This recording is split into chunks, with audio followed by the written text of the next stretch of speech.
Good morning, good morning, good morning. Hello, hello, hello. How are you doing? It's Monday, my friend. I hope that if you're just starting your day, that you have the most magnificent, marvelous, magical start to it. And if you're ending your day, I hope it was equally as magical and magnificent. And if you're somewhere in between, you have the opportunity to change it if it's not. Grab your beverage. This one's up really, really high. I didn't intend to put it up quite that high. And it's super duper hot. So when you come on, please say hi. I am so excited to chat with you guys. So yes, today's mug is I Love London. No, it's not a precursor. I'm not going to London. I am, however, going to LA tomorrow. So hopefully I will get up early enough that I can at least pop on before I go. Or if not, when I get to the airport, have some time to be able to sneak into a corner to chat with you. That is my plan. That is my intention. We'll see how the morning goes. So, how was the weekend? How was it? Did you have a good one? Did you do something special, spectacular? I know that I talked a lot about my fork in the road last week. And I know I told you that I gave myself this week to really think about it. Because when we come to a fork in the road, I don't want to make a rash decision, right? Now, if I'm being honest with myself, I've been thinking about this decision for a long time. It's just come to a point where the decision has to be made, right? It's not like, oh my gosh, I have to, I'm all of a sudden hit with news and it's either A or B. It's something that I've been mulling over. I've been thinking about probably for like 6 months, if I'm being honest with myself. And it's finally gotten to a point. Hey, Monica. Yes, I'm all dressed for the day. Look at that. And it's only 9:15. It's so great to have you on here. What was I saying? Fork in the road. Yeah, honestly, I had been thinking about it for a while. Putting it on the back burner, telling myself I didn't want to think about it. How many of you have also had something like that? You've had a decision that's kind of in the back of your head. You've been contemplating, you've been thinking about whether it's a change in careers, a change in relationships. Maybe it's a change in your health journey, what you're willing to now contemplate thinking about doing, whether that's hiring a personal trainer or implementing more movement or changing your eating plan. You've been thinking about this stuff for a while. Really, if you're being honest with yourself. It's not something that you wake up one day and say, okay, it's been bothering you or it's been troubling you or you've been thinking about it for a while. And not until either A, a deadline gets imposed, or B, I get so incredibly uncomfortable will I make that decision. Unfortunately, pain pushes more than pleasure pulls. I'm going to say that again. Pain pushes way more than pleasure pulls. Because let's face it, knowing how great our lives can be doesn't pull us enough to go in that direction as much as how miserable we are.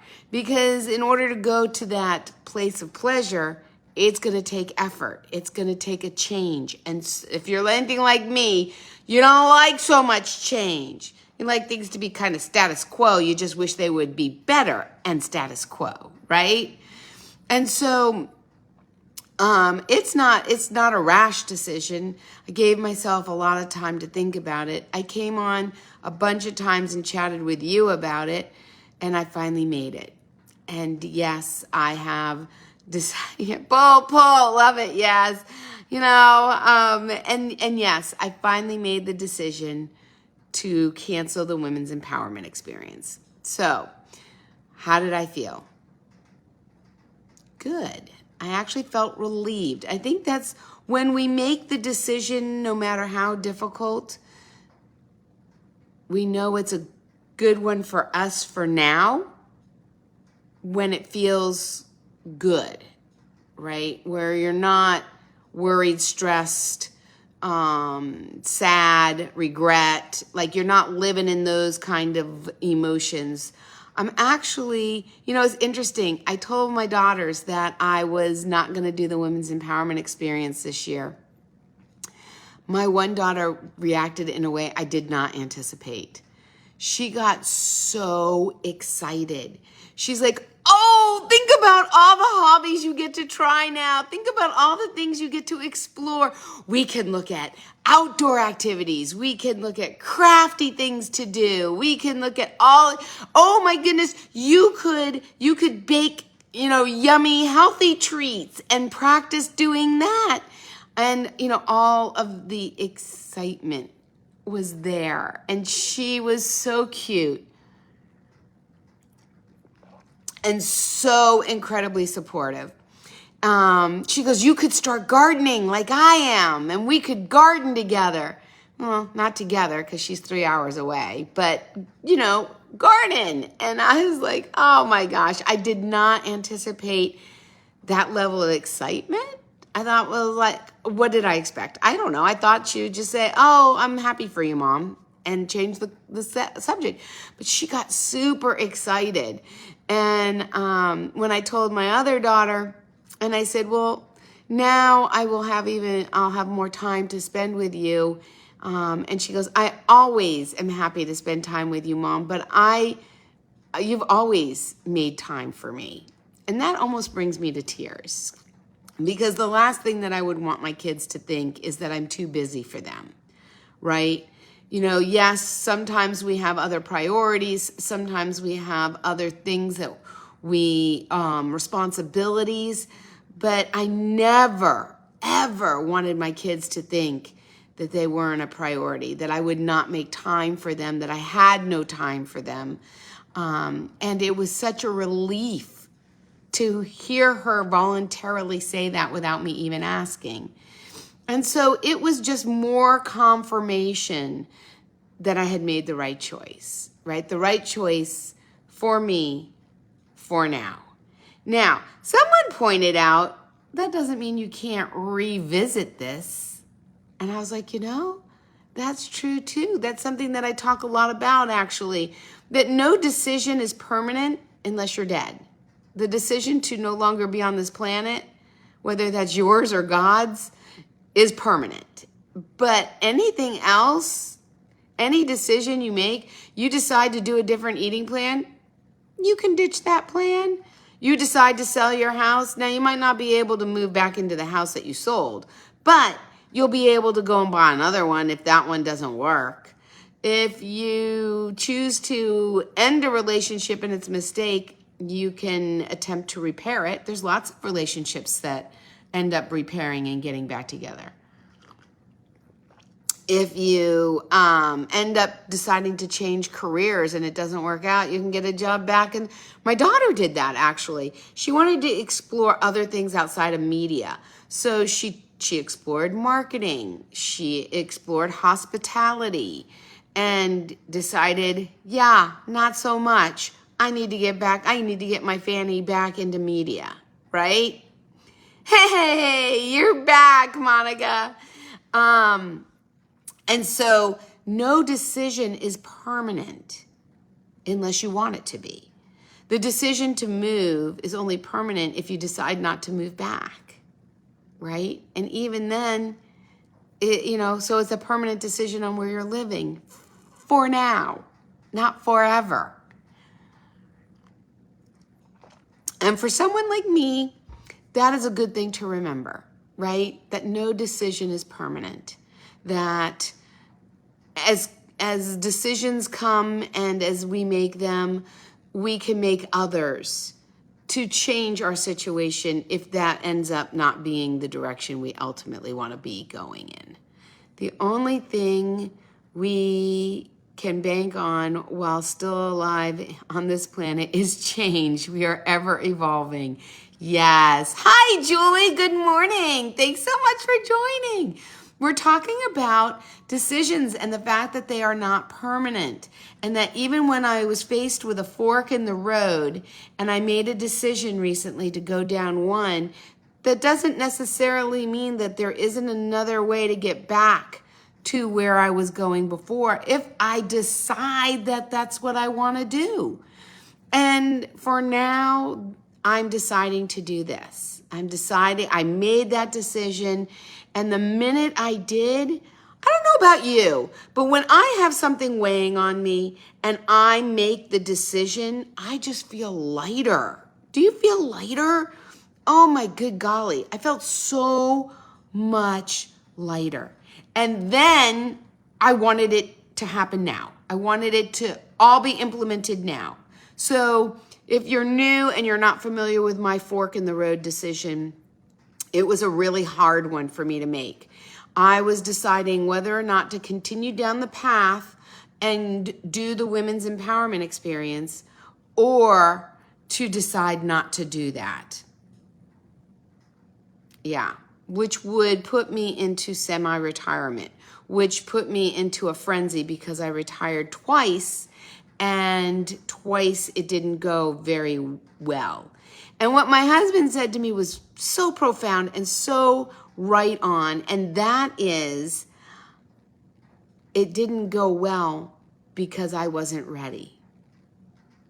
And my therapist said, it's not going to go the same way because you're not the same person. So in the last 10 years, I have changed a lot. I have evolved. I am much more aware. I have so many more tools in my tool belt. And so, yes, I am not the same person that I was on the first time I retired or the second time I retired. Now, am I retiring? Baby steps, my friend. Baby steps. I am still going to be speaking, still doing public speaking. So if you know of a company or an event that needs a public speaker, hit me up. I'm still speaking. I still have the Lunch and Learn series. It's a 4-part series. So if you were really looking forward to doing the Women's Empowerment Experience, these are microcosms of that. They're super small. Oh yeah, my nose. Nothing worse than a drippy nose. These are much smaller in commitment and in money. It's $30, an hour and a half. We have fun. There's connection, there's learning, and most important, there's implementation so that you leave with a plan, so that you know how to work the information that is being shared. And the first one is July 23rd in Warrenton, and we're talking all about sleep. Now, I've talked to a lot of people, and I need this too. Sometimes sleep is not so easy, and it's the foundation of our health. I talk a lot about the fact that I recently learned that, I'm somebody who likes to go to sleep late. I'm just saying. I like to go to sleep late. And when I say late, it's like 11:30. And because I eat late, I eat at like 7:30. And when you eat at 7:30, by the time you finish and you clean up, if you're in bed by 9:30, I've had no downtime. I've had no relaxation or any of that. And trying to get my Fanny in bed at 9:30, 9:45 so that I'm asleep by 10 o'clock, is a huge challenge. So, now I forgot what I was saying. Sleep. And so what I've learned is that our cells repair and replenish and rejuvenate between the hours of 10 and 2. And so by me going to bed at 11 or 11:30, I'm missing a key component of my healthy cell rejuvenation, renewal, reset. And so it's important. Sleep is super duper important. So if you are interested, just put brown bag lunch or just put lunch and I'll send you the link for that. Yeah, it's $30 and you get to bring a friend for free. So it's like $15 a piece. Ton of fun. I've got game. I've got move. It's just going to be fun. Come on, you got to eat anyway. Bring your lunch and join us. And maybe learn something along the way. Meet your new best friend. I'm going to decide right now to get out of my PJs teaching on Zoom at 10, but the commute is just a few feet away. I love it. I love it. Yeah, I just got on my PJs too. And I'm expecting a call at 9:30. So if she is on time, it will probably boop us off. But I wanted to invite you. I wanted to let you know the decision has been made. I want you to know that if you are in a moment that you need to make a life decision, that it's not irreversible. So often I put so much pressure on myself to feel like it's irreversible. It's not irreversible, people. Your decisions can be changed just as quick as they are made. So putting all that pressure and stress on myself was not good.